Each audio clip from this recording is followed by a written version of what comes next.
یو ځل زه بیا تاسو ته خوش آمدید وایم. که ستاسو د ایډونچر کهانیانې خوښې وي نو دا کهاني ډیره زبردسته کهاني ده. دا د یو داسې لالچي هلک کهاني ده چې هغه د سونې په لالچ کې لاړ شي او د هغه نه یو غټ غونته ډریګن جوړ شي. دا ډیره زبردسته جادویي کهاني ده. دا کهاني تر اخره پورې وګورئ. تاسو لا به امید دی چې دا کهاني مزه درکړي. که دا کهاني د باندې ښه ولګي دا چینل در سره سبسکرایب کړئ. کهاني په شروعات کې د ایډون په نوم موږ ته یو هلک وښیي چې دی په ورلډ وار 2 کې حصه اخلي.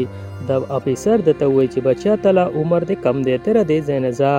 یا نور کسان د مذاق اړاو کې. د ایډون یو خور وي چې د لوسی نوم وي. لوسی به د خپل خوبصورتۍ نه همیشه پریشانه وه ځکه چې دې ته به د نورو جنکو په شانتې اټینشن نه میلاوېدو. دا د خپل د کزن په کور کې پاتې کېږي چې د دې کزن نومي سیټ وي. دا یو ډایري لیکي او خپله ډایري دی په دې جورابۍ کې پټوي او دی ډېر زیات شرارتي وي. د ده چې دا کم کزن وي دی اکثر د دواړه تنګوي ولې چې دا ردو کره میلمانه راغلي او دی ردو مذاق اړاوی په هر ټایم.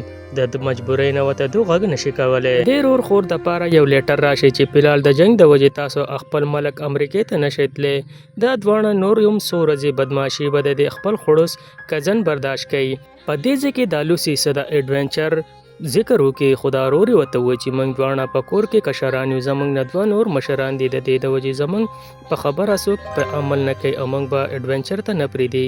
دې ځای کې لوسی په شیشه کې خپل شکل بیا وګوري. د دې دا شکل ښکلی نه وي. د ده مخامخ ښایسته غونته تصویر لګېدلی وي د سمندر چې په دې په منځ کې یو غټ غونته لانچ وي. په دغه ځای کې دا وروره خور خبره کوي د دوه هغه خړوس قزن سیټ راشي.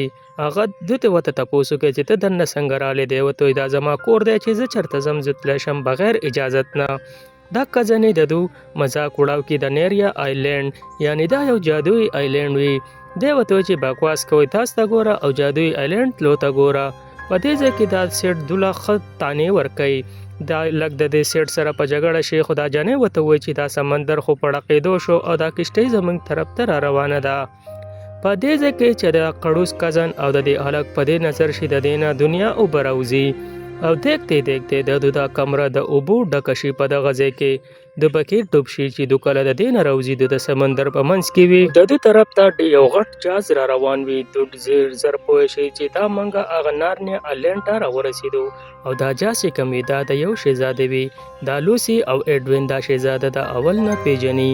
دا درې واړه دا لانچ ته راوخیږي. لوسی او ایډوین چې کوم وي هغه دواړه ډېر زیات خوشحاله وي په دې جهاز کې. بل طرف ته موږ ته هغه کړوس کزن وښه چې په هغه له پاسه یو غټ غونته منګک وي او بل د مزې خبره دا وي چې دا منګک خبرې هم کولی شي. دې منګک ریپیټیپ نوم وي. دې کې عجیبه اتفاق دا وي چې په دې ځای کې یو غوایي هم وي چې هغه غوایي او خبرې هم کولی شي او دا غوایي سترګې وي.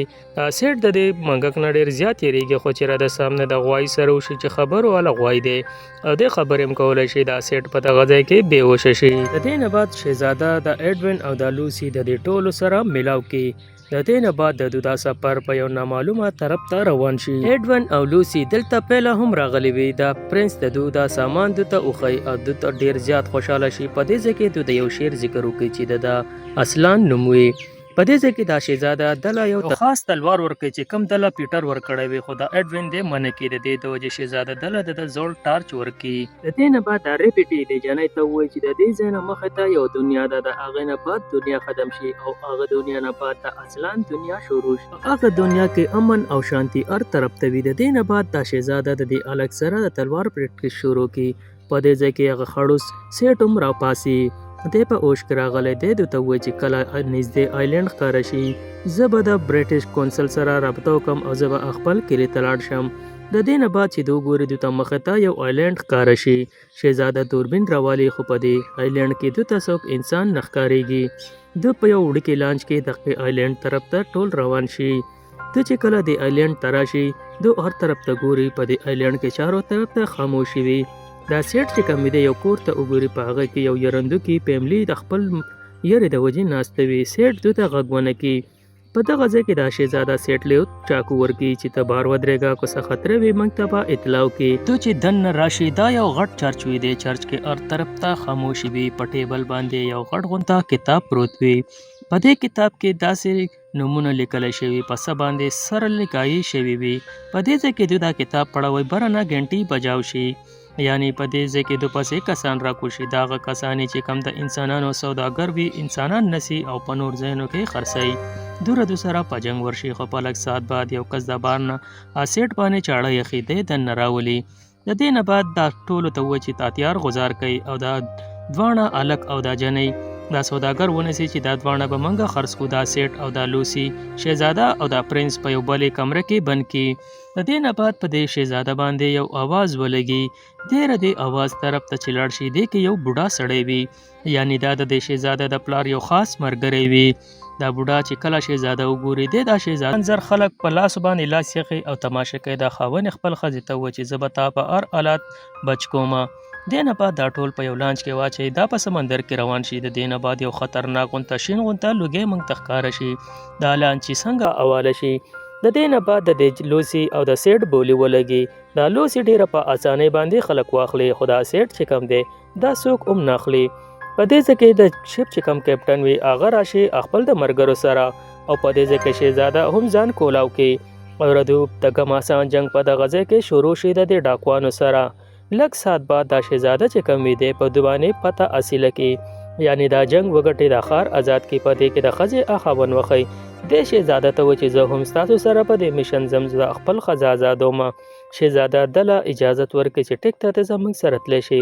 په دې ځای کې دا بوډا راشي او د شهزاده ته وایي چې ډېر کلونه مخکې ستا پلار موږ له دا یو خاص تلوار راکړی او دا صرف 2 تلوارونه دي چې کم ازلان جوړ کړي دي. دا یې راجاګانو له ورکړی د دې نارنیا د عبادت لپاره.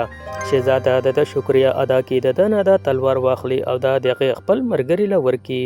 د دې نه بعد دا ټول په دې ځای نه لاړ شي. موږ ته د شپې یو سین وښیي. په دې ځای کې موږ ته سیټ وښیي چې دی په جوله کې زانګي.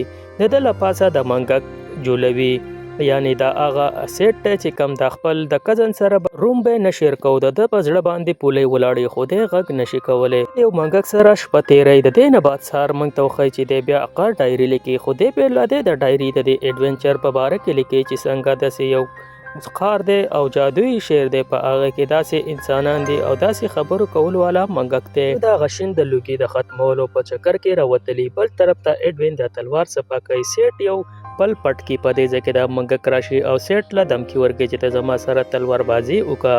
دې سیټ له دې کور کې دی په یو ټوکری ولګي. د دې ټوکرۍ نه یو ماشومه جنۍ راوځي، یعنی دا هغه جنۍ وي چې د هغه سړي لور وي چې د کم ښځه په هغه لانچ کې تللی وه. په دې ځای کې دا جهاز والا دوله د جنۍ له ځای ورکړي. د دې نه بعد ته یو آیلینډ ښکاره شي.